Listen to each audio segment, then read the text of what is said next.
ये हमने पहले ही कहा था कि मौजूदा सरकार की मनेठी एम्स को लेकर नीयत हमें पिछले 9 साल से हम कहते आए हैं कि ठीक नहीं है।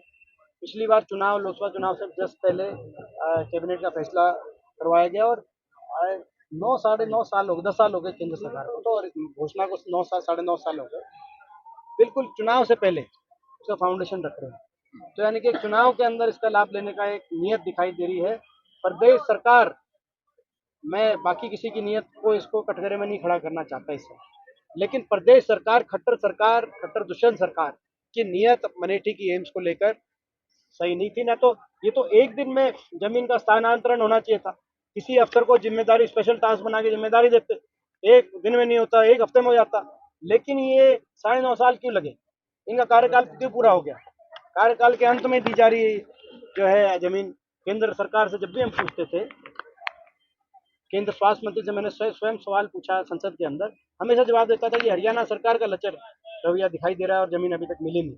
तो पूर्णतः एम्स मनेठी में जो देरी हो रही है उसके लिए अगर कोई जिम्मेदार है, 10 साल तक आपने जमीन ही नहीं दी केंद्र सरकार, तो प्रदेश की सरकार है, खट्टर दुष्यंत सरकार है। इस सरकार की जो है नीयत, मैं समझता हूँ कि कहीं ना कहीं इस सरकार की नीयत इस एम्स मनेठी को लेकर ठीक नहीं थी। केवल इससे राजनीतिक फायदा कैसे किसी और को ना मिल जाए, उनकी अलग अलग उनकी कैलकुलेशन रही होंगी। क्या था वो मैं समझता हूँ भाजपा की अंदरूनी राजनीति को लेकर आप समझ सकते हैं, लोग समझ रहे हैं, लेकिन इससे नुकसान पूरे प्रदेश के लोगों का हुआ। आपने कहा बीजेपी सरकार अहंकारी सरकार, वो तो कह रहे काफी विकास हमने किया, हर तरह से समाज हमारी तरफ देखेगा, वोट है वो तो वो कह रहे हैं ना, आप तो वो चलाओ जो हम कह रहे हैं।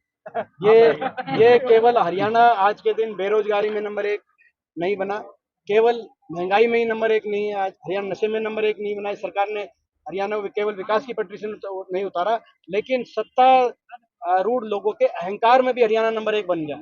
इस सरकार में आज इतना अहंकार सत्तारूढ़ दल में आ गया है, और जो आप मुख्यमंत्री और तमाम मंत्रिमंडल के सारे मंत्रियों के आप बयान देखें, तो आज वो बयान मैं समझता हूँ कि आप ऐसा बयान है कि आप जो है मतलब कहीं पूरे देश में इतना अहंकार किसी सरकार में नहीं बढ़ा। कितने उदाहरण आपको दे सकते हैं?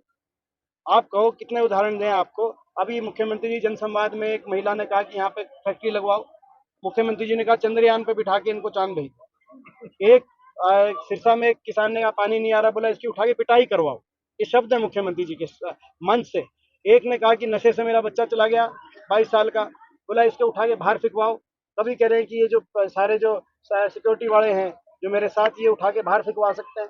हमारी भी सरकारें रही होंगी, सिक्योरिटी गार्ड हमने तो लिया भी नहीं हमारी सरकार में। किससे धक्का, किसी को मरवाने की बात हमने धक्के खाए होंगे, लेकिन जनता का भी अपमान नहीं किया होगा। इसी तरीके से आप देखो, हर इनके एक एक मंत्री का बयान देखो, किसने जो है अहंकारी बयान, अहंकारी बोल भाजपा के सारे मंत्रियों के प्रदेश में है, उनका देश में कोई और।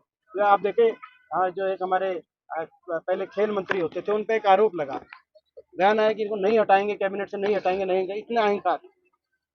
जब हमारे खिलाड़ी प्रदर्शन कर रहे थे तो उनको किसी ने ये भी नहीं कहा कि आपको न्याय मिलेगा, आपको न्याय मिलवाएंगे। जो है जब किसान का प्रदर्शन कर रहे थे तो कृषि मंत्री जेपी दलाल ने क्या बोलते? ये अहंकार, अहंकार मनुष्य का वो दुश्मन है। ये रामायण हमें बताती है कि जो मनुष्य को भीतर बैठ के मारता है, भीतर बैठ के मनुष्य को का नुकसान करता है, इनके अंदर अहंकार घुस गया।